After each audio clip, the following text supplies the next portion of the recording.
بسم اللہ الرحمن الرحیم. ڈیئر اسٹوڈنٹس، السلام علیکم. ایک دفعہ پھر کلاس نحوی کے طلباء و طالبات کے لیے اور ایک ٹاپک لے کر حاضر ہوں. تو آج میں نے جو ٹاپک لیا ہے وہ ہے آپ کے اردو گرامر کے پورشن میں سے ایک حصے کو میں نے لیا ہے. گرامر کا حصہ ہے ترکیب نحوی. تو پیارے بچوں، ترکیب نحوی کے بارے میں تھوڑا سا جانکاری آپ لینے کی کوشش کریں گے، آپ تک پہنچانے کی کوشش کر رہا ہوں.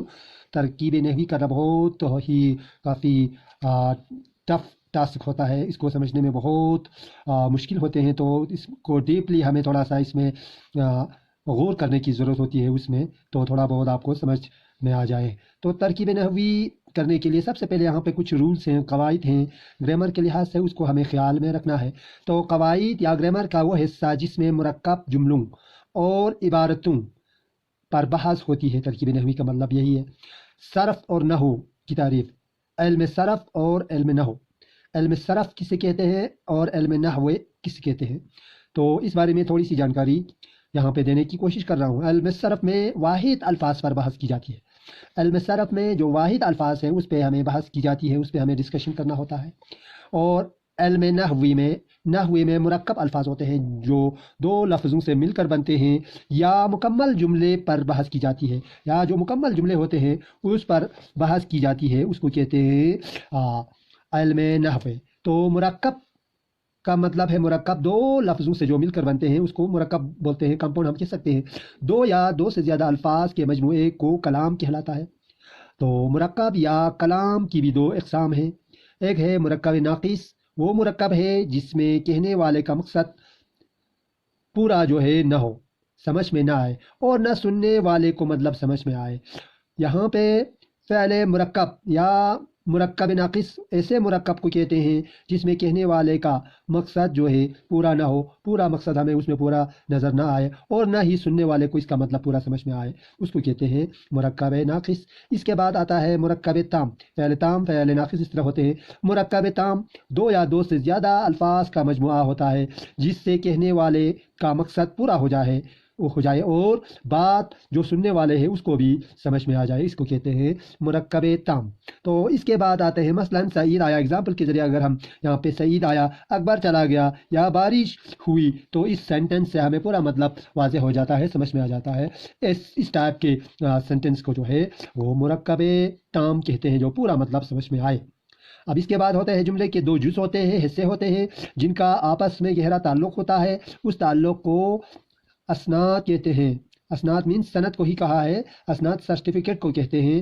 اسناد مسند الہی اور مسند جو ہے اسناد سے نکلا ہے. مسند الہی انگلش میں اس کو ہم گرامیٹیکلی سبجیکٹ کہتے ہیں، اور مسند کو پریڈیکیٹ کہتے ہیں. دو جو جملوں کے جز ہوتے ہیں، دو جز ان کو الگ کرنا ہے. ایک ہوتا ہے مسند الہی، دوسرا ہوتا ہے مسند سبجیکٹ اینڈ پریڈیکیٹ. تو مسند الہی اگر اس کی تعریف کریں تو مسند الہی جس شخص کے بارے میں کوئی خبر دی جائے، کوئی انفارمیشن دی جائے، اس کے ساتھ نسبت یا تعلق ہو، اس سے مسند الہی کہتے ہیں، اس کو کہتے ہیں مسند الہی. مسند الہی ہمیشہ اسم ہوتا ہے. مسند الہی ہمیشہ اسم ہوتا ہے. ایک پوائنٹ، مسند کو کسی شخص یا چیز کے بارے میں کچھ بتایا جائے. مسند مینس کسی شخص یا چیز کے بارے میں کچھ بتایا جائے، اس کو کہتے ہیں مسند. تو قواعد کی زبان میں اس سے مسند کہتے ہیں. مسند کبھی اسم اور کبھی فعل بھی ہو سکتا ہے، ہوتا ہے. مثلا احمد آیا، احمد مسند الہی ہے، آیا جو ہے مسند ہے. تو بچہ خوبصورت ہے، بچہ یہاں پہ مسند الہی ہے. خوبصورت ہے یہ ہے یعنی مسند ہے. بچہ جو ہے مسند الہی، خوبصورت ہے مسند. تو جملے کا اجزاء الگ الگ کرنا، یہاں پہ ہوتے ہیں جملے کا اجزاء جز جو ہے ان کو الگ الگ کرنا، یا اور ان کے جو باہمی رشتے ہوتے ہیں، تعلق ہوتے ہیں، ان کو ظاہر کرنا، اسی کو ترکیب نحوی کہلاتا ہے. اب اسی کو ہم ترکیب نحوی کہلاتے ہیں. تو جملے کی بھی دو اقسام ہوتے ہیں. بہت سارے اقسام ہیں لیکن اس میں سے میں نے صرف دو کو ہی یہاں پہ کیا ہے. تو پہلے بچوں کو سمجھانے کے لیے اسٹیپ بائی اسٹیپ ہم اس کو آگے آپ کو سمجھانے کی کوشش کریں گے. ایک دم سبھی کو اگر لیں گے تو بچے کو سمجھ میں بھی نہیں آئیں گے.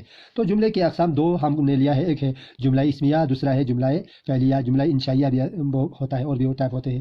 تو جملہ اسمیہ میں کسی اسم کے بارے میں ہمیں اس کی حالات کا پتہ چلتا ہے، تو جملہ اسمیہ. جملہ فعلیہ میں کام کے بارے میں ہمیں معلوم ہوتا ہے، پتہ چلتا ہے. جملہ اسمیہ کی اگر ڈیفینیشن ہم لکھیں، تعریف کریں تو جملہ اسمیہ وہ جملہ ہے جس میں مسند اور مسند الیہ دونوں اسم ہو، اس میں مسند اور مسند الیہ دونوں اسم ہونا چاہیے، اور آخر میں فعل ناقص آ جائے، لاسٹ میں فعل ناقص آتا ہے۔ تو اس ٹائپ کا اگر کوئی سینٹینس ہوگا اس کو ہم جملہ اسمیہ کہہ سکتے ہیں، ان کو ہم جملہ اسمیہ کہتے ہیں۔ اب مثلاً احمد ذہین ہے، یہاں پہ آپ دیکھ سکتے ہیں ایک مختصر سینٹینس ہے، احمد ذہین ہے، تو یہاں پہ احمد مسند الیہ ہے، احمد سبجیکٹ ہے اور ذہین ہے مسند ہے، پریڈیکیٹ ہے، ذہین ہے مسند الیہ، احمد ہے اور ذہین ہے مسند ہے۔ تو یہاں پہ احمد کو ہم اسم یا مبتدا بھی کہہ سکتے ہیں، ذہین کو اسم ہے، اس میں صفت ہے، لیکن ذہین اسم ہے اور صفت بھی ہے، اس میں صفت ہے فعل ناقص ہے، تو جملہ اسمیہ بنتا ہے اس کا۔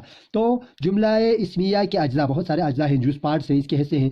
ایک ہوتا ہے سب سے پہلے اس کا مبتدا ہوتا ہے جملہ اسمیہ میں، دوسرا خبر ہوتا ہے انفارمیشن، تیسرا متعلق خبر کے متعلق ہوتا ہے، اور تیسرا چوتھا فعل ناقص ہوتا ہے، چوتھا اس میں فعل ناقص ہوتا ہے۔ مسند الیہ کو مبتدا یا اسم کہتے ہیں، مسند کو خبر کہتے ہیں، متعلق خبر کا تعلق خبر سے ہوتا ہے، متعلق خبر کا مطلب ہے اسم، جار یا مجرور، یہ سب مل کر بنتا ہے متعلق خبر، اسم، جار یا مجرور، ان تینوں کو مل کر یہ ملا کر جو ہے متعلق خبر ملتا ہے۔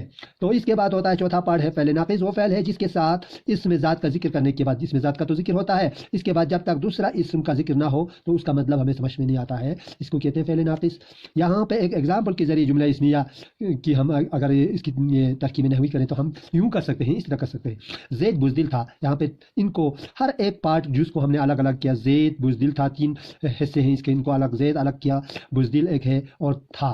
تو زید یہاں پہ آلریڈی ہمارے پاس اسم ہے، اسم کو مبتدا بھی کہتے ہیں، زید بزدل تھا۔ اس سینٹینس میں ہمیں کسی کی کام ظاہر تو بالکل نہیں ہوتا ہے، کسی کی حالت کا پتہ چلتا ہے، کسی اسم کی حالت کا پتہ چلتا ہے، تو اس کا مطلب ہے یہ جملہ اسمیہ ہے۔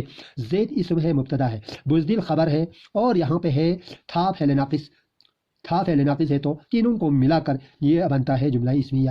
اور اسی طرح سے اور ایک سینٹینس ہے جملہ سعید گھر میں موجود ہے، یہاں پہ اس سے بھی تھوڑا سا مشکل یہ جو سینٹینس ہے اس کو اگر ہم ترکیب نحوی کریں تو سعید یہاں پہ اسم ہے، مبتدا ہے، اور گھر میں، گھر اور میں یہ متعلق خبر ہے، متعلق خبر ہے، موجود خبر ہے اور ہے فعل ناقص ہے، تو سعید یہاں پہ اس میں مبتدا ہے، گھر میں اصل میں جار ہے، میں اور اس طرح سے ہوتے ہیں جو آپس میں دو کلمات کو آپس میں باہم ایک کرنے کے لیے استعمال ہوتے ہیں، ایسے الفاظ کو جار کہتے ہیں۔ جار سے پہلے جو اسم آتا ہے اس کو مجرور کہتے ہیں، تو گھر ہے یہاں پہ متعلق خبر ہے، جار میں جار ہے اور گار یہاں پہ مجرور ہے، گھر مجرور ہے اور متعلق خبر بھی ہے، موجود مینس خبر، انفارمیشن مل رہا ہے یہاں پہ، تو ہے فعل ناقص ہے۔ تو اس طرح سے ہم نے اس سینٹینس کو، اس جملے کا ترکیب نحوی کیا۔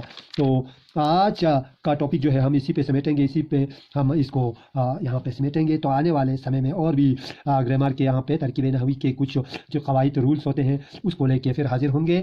تو پیارے بچوں، انہی کے ذریعے سے آپ سمجھنے کی کوشش کریں جملے کے اقسام یا ترکیب نحوی کیسے کیا جاتا ہے، ان کو تھوڑا سا دھیان دے کے آپ کو واقفیت حاصل کرنے کی کوشش کرنا ہے، اور ان کو کاپی پہ آپ کو لکھنا ہے، نوٹ کرنا ہے، تو ان سے آپ واقفیت حاصل کرنے کی کوشش کریں۔ تو آئندہ سمے میں اور بھی ٹاپکس کو لے کے حاضر ہوں گے، تب کے لیے خدا حافظ، تھینک یو۔